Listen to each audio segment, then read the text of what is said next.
Então vamos lá? Ontem, dia 30 de abril de 2026, o governo de Minas Gerais publicou a homologação das últimas 4 carreiras do maior concurso da educação da história do estado. Quase 14 mil vagas, dezenas de milhares de aprovados no cadastro de reserva e a grande maioria ainda não sabe o que acontece daqui para frente. Este vídeo eu irei te responder todas as perguntas de um aprovado e principalmente aquela, o que eu faço agora para frente. Se você foi aprovado no concurso público do estado de Minas Gerais ou se conhece alguém que foi aprovado, esse vídeo pode ser um dos mais importantes que você vai assistir este ano. Ontem, dia 30 de abril de 2026, o governo publicou o resultado definitivo, homologou as últimas carreiras do concurso registrado pelo edital da CEPLAG, da Secretaria de Educação, número 1 de 2025. Agora, o relógio começou a correr e a maioria dos aprovados não sabe que a partir de agora existe um prazo, uma ordem a ser seguidas e direitos muito específicos. E situações em que é possível ir até mesmo à justiça para garantir a sua nomeação, mesmo que o Estado diga que não vai te chamar. Então já fica até o fim que eu vou destrinchar cada cenário possível do aprovado dentro das vagas até o último candidato no cadastro de reserva. Primeiro ponto, vamos entender tudo que está em jogo agora. O edital da CEPLAG número 1 de 2025 ofereceu 13.795 vagas inéditas para a rede estadual de ensino do estado de Minas Gerais. São 7 carreiras distintas: o professor de educação básica, analista de educação básica, técnico em educação, assistente técnico em educação básica, especialista em educação básica, analista educacional e analista educacional inspetor escolar. Além dessas vagas inéditas, o edital previu a formação do cadastro de reserva, ou seja, candidatos aprovados que ficaram além do número de vagas anunciados. E agora, a parte que todo mundo precisa gravar. O concurso tem uma validade de 2 anos a partir da homologação da carreira. Isso significa que para os cargos de professor, analista e técnico de educação básica, homologados no dia 10 de fevereiro de 2026, o concurso tem validade até fevereiro de 2028. Agora, para os cargos de ATB, AEB, ANE e ANEI, foram homologados agora, dia 30 de abril, então tem validade até abril de 2026. Esses prazos são marcos definitivos de tudo que eu irei explicar da agora para frente. Se você foi aprovado dentro do número das vagas previstas no edital para sua carreira e região,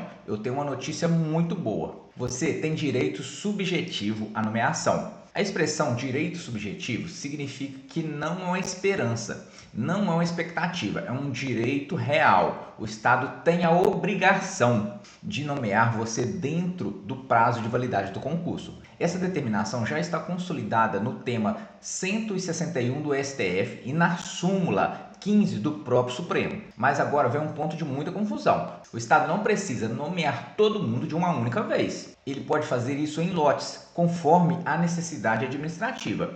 E foi exatamente o que aconteceu.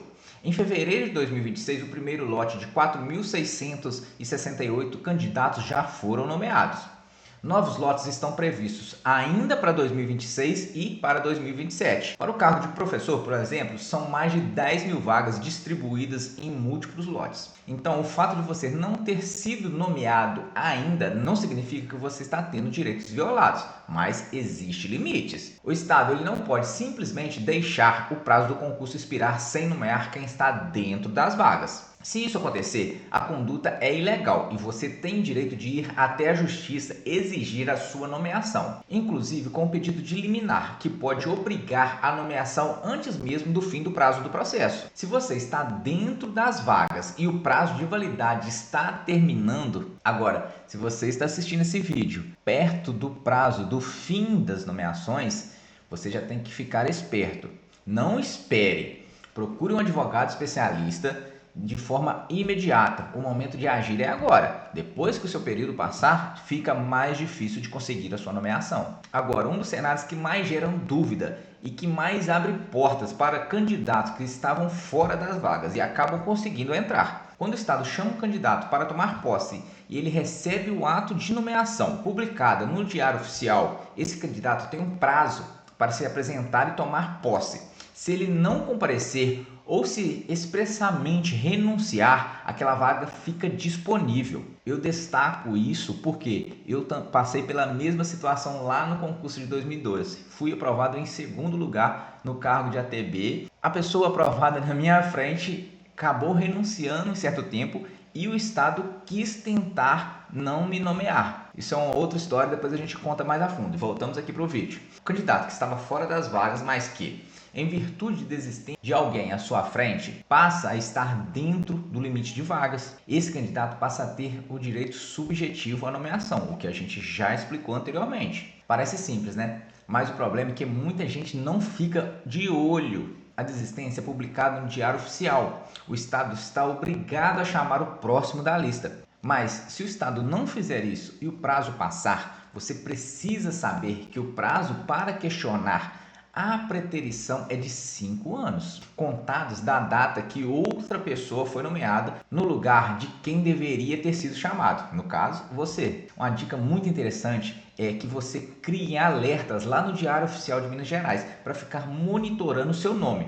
Monitore também o número do edital. Qualquer movimentação, nomeação em lotes, desistência, você precisa saber antes que passe o seu prazo. Agora vamos falar de um cenário mais comum e mais cheio de dúvidas. Você foi aprovado, passou na prova, ficou no cadastro de reserva, ou seja, além do número de vagas imediatas. Agora a gente precisa ser direto. Candidato no cadastro de reserva não tem aquele direito subjetivo que a gente já falou aqui no vídeo, de forma automática. Ele tem o direito que a jurisprudência chama de mera expectativa de direito, mas isso não significa que sua aprovação não vale nada. Significa que seu direito à nomeação depende de condições que precisam ser realizadas. Existem 3 situações concretas em que o candidato do cadastro de reserva passa a ter direito exigível até mesmo na justiça. Se durante a validade do concurso o Estado precisar preencher novos cargos da mesma carreira,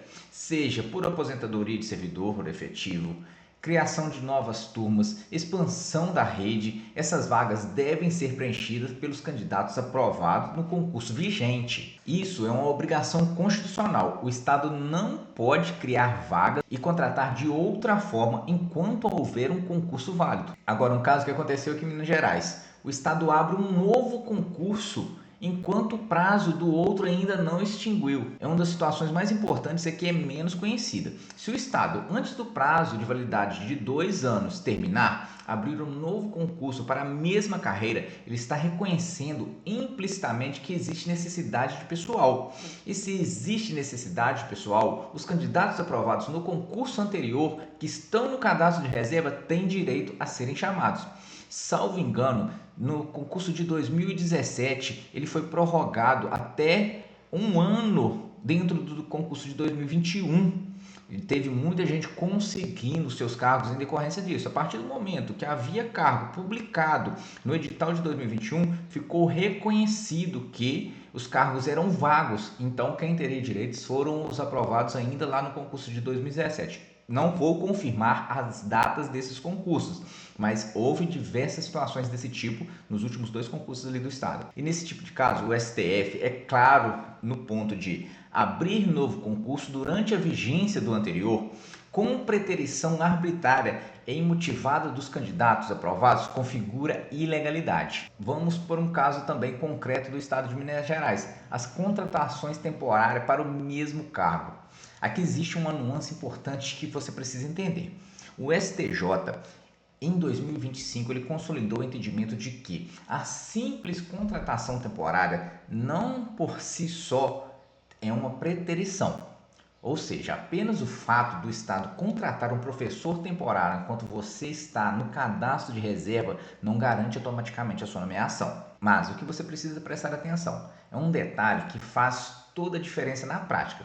Se a contratação temporária for sistemática, aquela contínua e sem justificativa nenhuma, se as funções forem idênticas aos cargos do concurso, e se o Estado não apresentar motivação legítima, essa contratação pode sim ser contestada judicialmente. Agora, na prática, no Estado de Minas Gerais, a gente sabe que os professores são contratados de forma consecutiva durante vários anos. Se você ficou no cadastro de reserva, foram nomeados para aquela instituição que você está como cadastro de reserva. E mesmo assim, naquele cargo específico, supondo que você é professor de português, foi aprovado no cadastro de reserva como professor de português, você consiga comprovar que há anos existem professor contratado no mesmo cargo que você está aprovado, você também consegue. Por meio de um processo um pouco mais demorado, que leva que você vai precisar trazer todas essas provas, existe sim uma grande possibilidade de você ser nomeado por determinação judicial. E o detalhe é que o STF já reafirmou recentemente que o candidato aprovado fora da vaga, mas dentro da validade do concurso, tem a prioridade sobre comissionados e temporários. Ou seja, antes de contratar alguém temporariamente ou nomear em comissão, para a mesma função, o Estado deveria chamar quem está cadastrado no cadastro de reserva. Agora, para o candidato do cadastro de reserva, o conselho mais importante é: não espere o prazo expirar acreditando que alguém vai lembrar de você. Monitore o diário oficial, observe se as novas contratações estão sendo feitas de forma correta, acompanhe se há expansão da rede de ensino. Cada uma dessas situações pode gerar um gatilho para o seu direito surgir. Agora, vamos falar sobre o que acontece quando o prazo de 2 anos se esgota. Com o fim da validade, o Estado não tem a obrigação de realizar novas nomeações. Para quem estava no cadastro de reserva e não foi chamado, sem nenhuma das situações que vimos antes, o direito é extinto. Mas existem 2 pontos importantes. O concurso pode ser prorrogado por mais 2 anos, a critério da administração. Ou seja, o prazo pode chegar até 4 anos no total. Essa prorrogação não é automática, ela precisa ser um ato administrativo formal. Se o concurso for prorrogado, o Estado está reconhecendo que ainda existe necessidade de pessoal, e isso fortalece o posicionamento jurídico dos candidatos, especialmente os que estão dentro das vagas. A segunda situação: se durante a vigência do concurso houver preterição, ou seja, o Estado deveria ter chamado você e não chamou, chamou outra pessoa ou contratou temporariamente de forma sistemática, o prazo para questionar esse ato é de 5 anos contados da data da lesão. Então, mesmo depois do concurso expirado, se houver preterição, ainda existe caminho jurídico. Então, pessoal, fizemos um resumo ali dos direitos que saem desse concurso agora. Mas o concurso, dessa vez, ele foi um marco histórico, com quase 14 mil vagas. A gente sabe que isso não preenche sequer 5% dos cargos de contrato, mas pelo menos milhares de candidatos aprovados já vão ser nomeados, acredito que até em 2028. Mas lembrando que a aprovação não vira cargo automaticamente, e o direito que não é exercido não existe na prática. Se você tem dúvidas sobre situações específicas, qual carreira, qual posição da lista e o que está acontecendo no Diário Oficial, entre em contato comigo. O meu número está logo abaixo na descrição do vídeo e também no primeiro comentário fixado. Se você achou esse vídeo útil, já compartilha com um colega que também foi aprovado. Se inscreve no canal, tenho vídeos novos para os servidores públicos do Estado de Minas Gerais toda semana. Até o próximo vídeo.